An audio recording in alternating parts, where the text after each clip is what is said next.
Good morning students. आज की class में हम जानेंगे कि फर्म के समापन या विघटन के बाद साझेदारों के अधिकार या दायित्व क्या होते हैं। हमने पहले जाना पिछले क्लास में कि फर्म के विघटन की कौन कौन सी विधियां हैं या किन कारणों से फर्म का विघटन किया जा सकता है। चलिए आगे बढ़ते हैं। फर्म के समापन के बाद साझेदारों के अधिकार। पहला जो अधिकार है वो है संपत्ति का समान रूप से बंटवारा करने का अधिकार। साझेदारी की फर्म का विघटन होने पर प्रत्येक साझेदार अथवा उसके प्रतिनिधि को यह अधिकार है कि वे फर्म के ऋणों एवं दायित्वों के भुगतान में साझेदारी की संपत्ति का प्रयोग करें तथा शेष संपत्तियों को सभी साझेदारों अथवा उनके प्रतिनिधियों में उनके अधिकार के अनुपात में वितरित करें। मतलब उनका जो अधिकार है, जिस अनुपात में उनका संलेख में किया गया है, साझेदारी संलेख में जो उनका अनुपात निर्धारित किया गया है, उसके अनुपात में साझेदारों में संपत्ति का बंटवारा किया जाए। फिर है विघटन के बाद निजी लाभ पर अधिकार। यदि कोई साझेदारी फर्म के विघटन के समय फर्म की ख्याति खरीद लेता है तो उसे फर्म के नाम का प्रयोग करने का अधिकार होगा तथा ऐसे लाभों को उसे अपने पास रखने का अधिकार होगा। मतलब विघटन के समय किसी भी साझेदार ने उसी नाम से आगे व्यवसाय चलाने के लिए फर्म का नाम या उसकी ख्याति खरीद ली, जिसका भुगतान करके खरीद लिया या अपनी संपत्ति के बदले ले लिया, तो उसको उस साझेदार का खुद का उस पर अधिकार होगा कि वो उस लाभ को अपने पास रखे। नेक्स्ट है प्रीमियम वापस प्राप्त करने का अधिकार। यदि कोई साझेदार किसी निश्चित अवधि के लिए साझेदारी में सम्मिलित होने के लिए प्रीमियम देता है ख्याति के लिए और उस अवधि के पूरा होने से पूर्व ही फर्म का समापन हो जाता है, तो ऐसे साझेदार को प्रीमियम की राशि अथवा उनके हिस्से को प्राप्त करने का अधिकार होगा।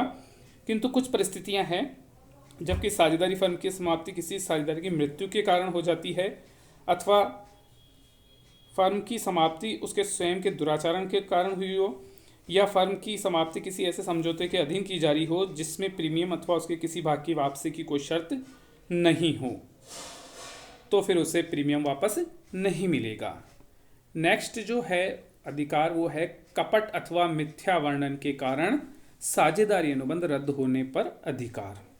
यदि कोई अनुबंध जिसके आधार पर साझेदारी स्थापित होती है किसी पक्षकार के कपट अथवा उसके मिथ्या वर्णन के आधार पर रद्द हो जाए तो रद्द करने वाले पक्षकार को अन्य पक्षकारों के विरुद्ध अधिकार प्राप्त होते हैं।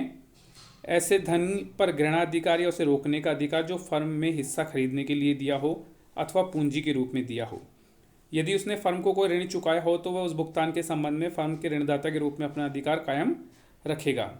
वह कपट अथवा मिथ्या वर्णन के लिए दोषी साझेदार से फर्म के समस्त ऋणों के विरुद्ध क्षतिपूर्ति का अधिकारी है। नेक्स्ट जो है वो है फर्म का नाम फर्म की संपत्ति को प्रयोग करने से रोकने का अधिकार। फर्म के समापन के पश्चात जब तक फर्म के कार्यों का पूरी तरह समापन न हो जाए तब तक साझेदारों के बीच कोई विपरीत अनुबंध नहीं है। उसके अभाव में उसके प्रतिनिधि किसी भी अन्य साझेदार अथवा उसके प्रतिनिधि को फर्म के नाम से व्यापार करने से तथा फर्म के प्रयोग करने से रोक सकता है।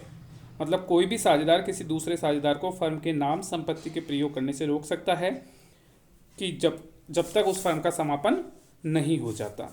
तो ये तो थे कि जब एक फर्म का विघटन हो जाता है उसके बाद क्या अधिकार साझेदारों को प्राप्त है। दूसरा है साझेदारों के दायित्व। फर्म के समापन के बाद साझेदारों के क्या दायित्व होंगे। इसमें है फर्म की समाप्ति के बाद किए गए कार्यों के लिए दायित्व। यदि साझेदारों ने फर्म की समाप्ति के बाद कुछ कार्य किए हैं तो उन कार्यों के लिए सभी साझेदारों का दायित्व रहेगा। ये दायित्व तब तक बना रहेगा जब तक कि फर्म की समाप्ति की सार्वजनिक सूचना नहीं दे दी जाती। किंतु फर्म की समाप्ति के बाद किए गए कार्यों के लिए किसी भी प्रकार से साझेदारों का उत्तरदायी नहीं होगा, चाहे इसकी सार्वजनिक सूचना दी गई हो अथवा नहीं। दूसरा है सार्वजनिक सूचना देने पर। फर्म के समाप्त होते ही साझेदारों को तुरंत ही फर्म की समाप्ति की सार्वजनिक सूचना दे देनी चाहिए। जब तक सार्वजनिक सूचना नहीं दी जाती तब तक फर्म के साझेदारों का तीसरे पक्षकार के प्रति दायित्व वैसा ही बना रहेगा जैसा कि फर्म के संचालन के समय था या फर्म की समाप्ति से पूर्व था। फिर है फर्म के कार्यों के प्रति दायित्व। फर्म की समाप्ति के बाद भी प्रत्येक साझेदार को फर्म को बंद करने का अधिकार है तथा अन्य पारस्परिक दायित्व एवं अधिकार उस सीमा तक बने रहते हैं जिस सीमा तक फर्म के कारोबार को समेटने तथा अपूर्ण सौदों को पूरा करने के लिए आवश्यक हैं। ये थे साझेदारों के विघटन पर फर्म के अधिकार एवं दायित्व।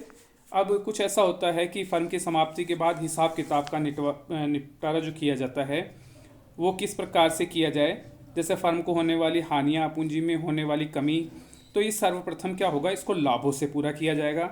अगर कोई हानि लाभों से पूरा होने के बाद भी रह जाती है तो फिर उसे पूंजी में से, और यदि उसके बाद भी वो हानि रह जाती है तो फर्म के साझेदारों के व्यक्तिगत रूप से उस मात्रा में चुकाई जाएगी जिस मात्रा में वे लाभ के भागीदार थे। फर्म की संपत्ति जिसमें साझेदारों द्वारा पूंजी की कमी की पूर्ति के लिए दिया गया धन भी सम्मिलित है, उसका भुगतान किस प्रकार से किया जाएगा। सबसे पहले अन्य पक्षकारों से प्राप्त ऋण का भुगतान होगा और उसके बाद जब शेष जो संपत्ति होगी उससे साझेदारों द्वारा दिए गए ऋण का भुगतान होगा। उसके बाद प्रत्येक साझेदार की पूंजी की राशि चुकाई जाएगी। सबके बाद में यदि कुछ बचता है तो वह समस्त साझेदारों को पूर्व निश्चित लाभ विभाजन के अनुपात में बांटा जाएगा।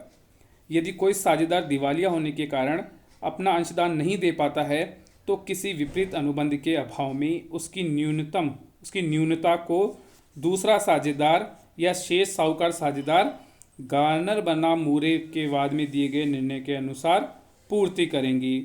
इसमें क्या निर्णय दिया गया था कि सभी संपन्न शोध समय साझेदारों को फर्म की पूंजी की कमी को पूरा करने के लिए उनको अपने लाभ हानि अनुपात में अंशदान करना होगा और सभी संपन्न साझेदारों को दिवालिया साझेदार की पूंजी की कमी को पूरा करने के लिए अपने निर्धारित पूंजी अनुपात में अंशदान करना होगा। ये टॉपिक यहीं